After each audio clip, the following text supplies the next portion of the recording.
Hey guys, welcome back. So with us reaching the conclusion of the Blood Hunt event, this now sets us up for a world of more problems, because as the world is on the brink of being taken over by the first vampire in Marvel Comics, these desperate times have caused some to take some desperate measures.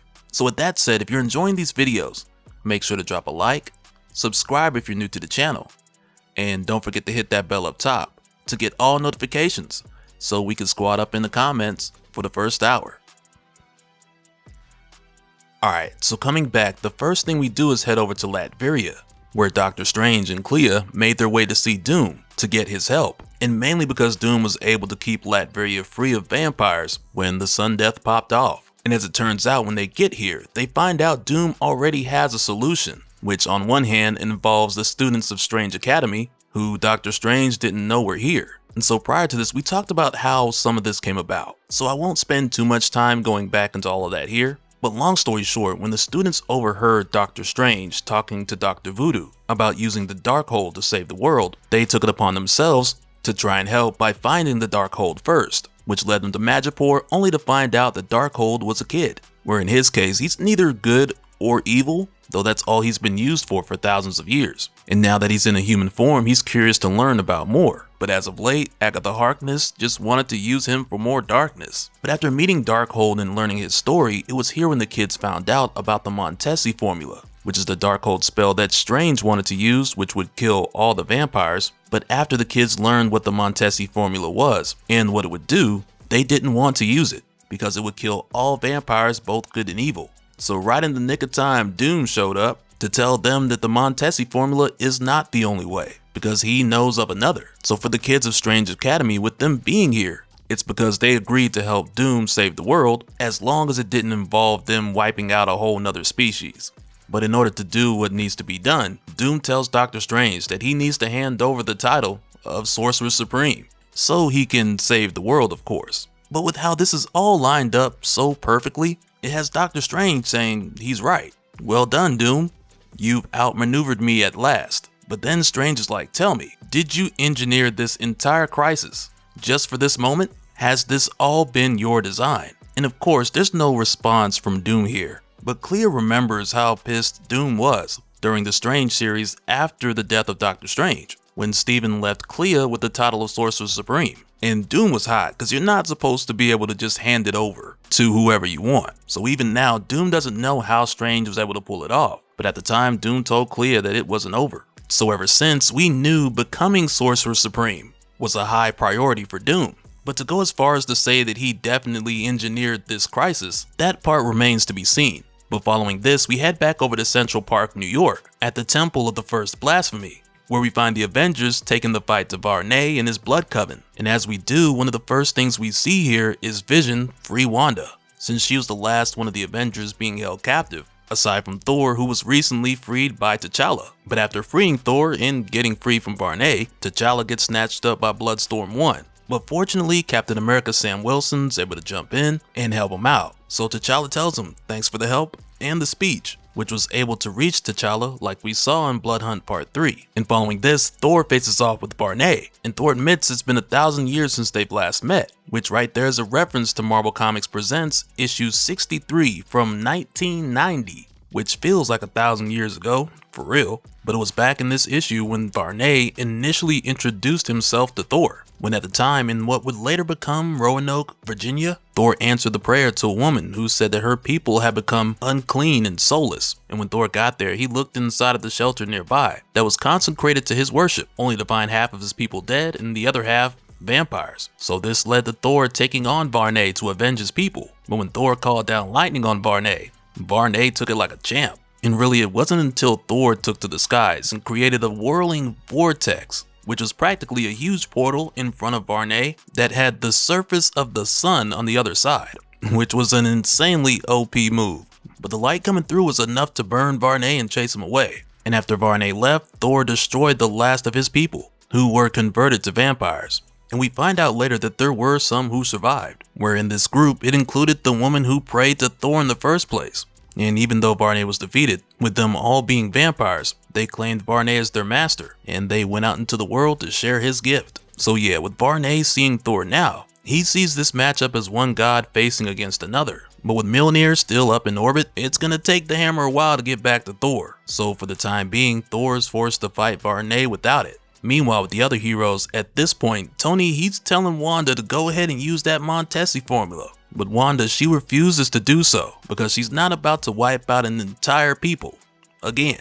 And as Wanda's looking away, Bloodstorm 1 rushes Vision and he tears his arm off while telling the heroes humanity is what's made them weak and that's what's going to prevent them from getting the victory. While Bloodstorm and the others left their humanity or their weakness behind a long time ago. Meanwhile, back in Latveria, Doom lets Strange know that the Avengers have engaged Varnae. Khonshu, who's been freed from Asgard, has sent his Moon Knight army around the world, but none of this will be enough. So in response, Doctor Strange tells him, "You say your aims are noble.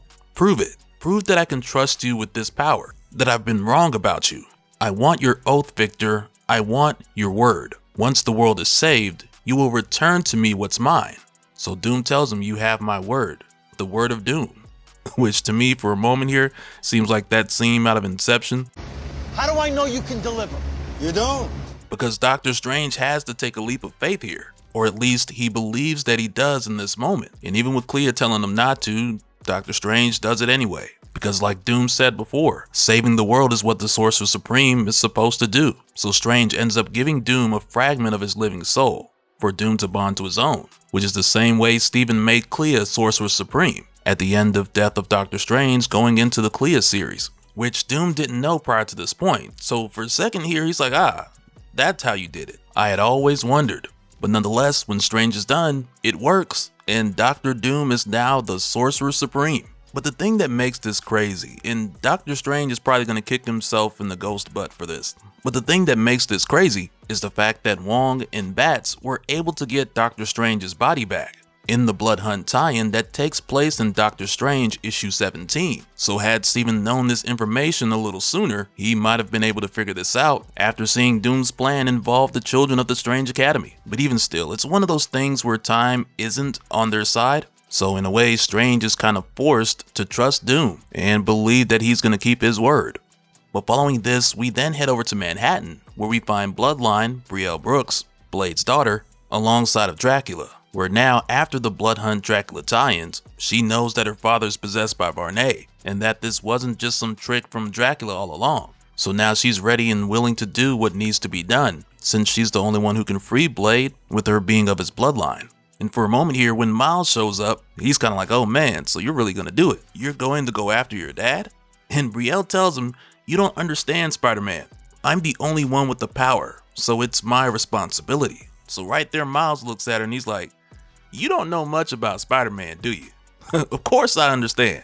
And I mean, he doesn't say it exactly like that, but he ends up joining her and Dracula as they make their way to Varnae, who at this point is just strangling Thor with the Dark Force. It's bad. But like we saw at this current time with Thor calling back Mjolnir, the hammer eventually shows up, knocking Varnae back. But much like we saw before, Mjolnir and Thor's lightning aren't enough to stop him. So next, Tony tries to get Carol to blast a hole through the sky, much like she did before to get them some sunlight, only for her to tell him that that's no good, because the Dark Force is too thick where they are, so her blast wouldn't be able to get through. So to help the others focus on Varnae, Vision lets them know that he'll use the solar energy he has left to hold off the others. And as soon as he says this, Moon Knight shows up, with his own version of a on your left moment, as he leads Khonshu's army in to join the Avengers. And right now, back in Latveria, we find Sorcerer Supreme Doom explaining to Strange what he discovered and how he's going to use it to get rid of the Dark Force barrier across the world. Because like he mentioned before, he saw this threat as an eventuality.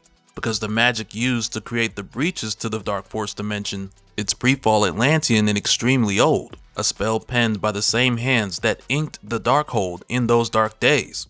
So he tells them, to wit, this is powerful magic that we seek to undo. The Latverian Archaeological Trust has rescued old Atlantean knowledge and artifacts from around the world, which right there kind of has Strange like, you mean plundered. So Doom continues by saying, a difference of opinion, Stephen, because he don't call him Doctor Strange no more, he just Stephen now. But no, Doom says, a difference of opinion, Stephen, and I have used that knowledge to discern a way to unravel Varnae's right. Human, Faultine, Fairy, Weird Worlder, I will weave the many colors of our magic together in an act of wizardry never before seen. I will lead our ritual. I will focus our efforts. I will save the world. All I request of you is everything. But as Doom is weaving everyone's power together, we head back over to the Avengers only to find out that they are not doing well. The Blood Coven have regained the upper hand, and Varnae is seconds away from victory. And it's mainly because everything they're hitting him with is just getting swallowed up by the Dark Force. And Wanda even points out, to Varnae's advantage, he's drawing from the power of an entire dimension. So the amount of power he has access to is just insane, and he's only growing stronger.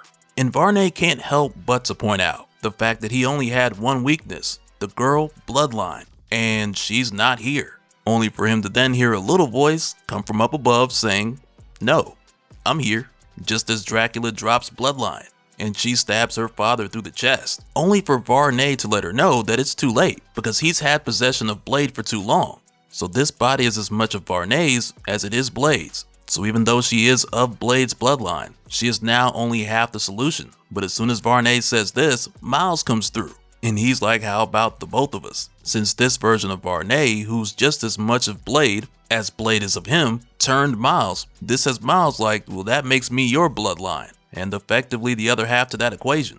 And when this happens, Doom's aware that Varnae's concentration is broken. So he takes this opportunity to strike and reverse the breaches to the Dark Force dimension to rid the world of the Dark Force barrier and take the access to this power from Varnae. And when this happens, it's really a group effort here. Everyone's playing their part one after the other, because now when the Scarlet Witch sees Varnae weakened, she's able to give him that last push and free Blade and capture Varnae before he gets away, which effectively brings Blade back to his normal self, though he's barely alive.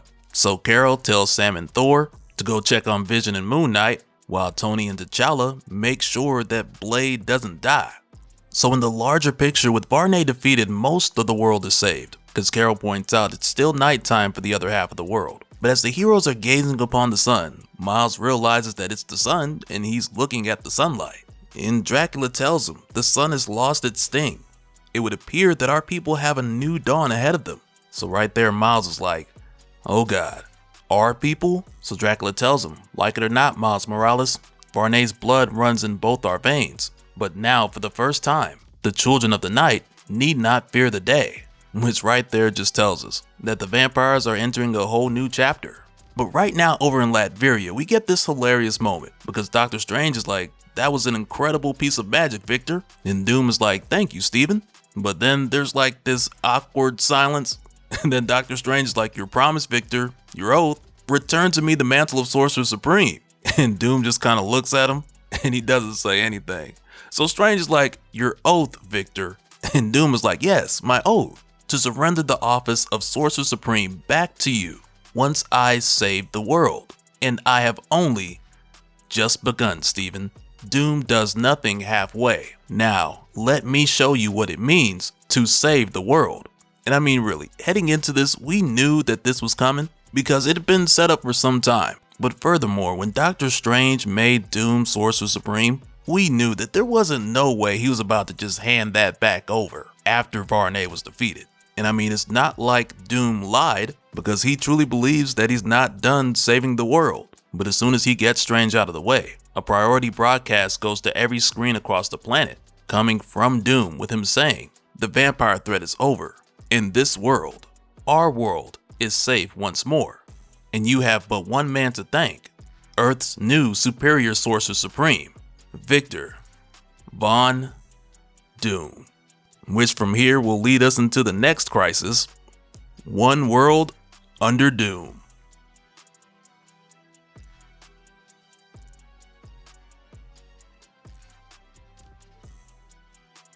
And so now real quick, I want to give a special shout out to all the patrons. Thank you guys for all of your support. And for anyone who's new here who wants more information on how to support the channel, I got a link below where you can go to patreon.com/dopespill.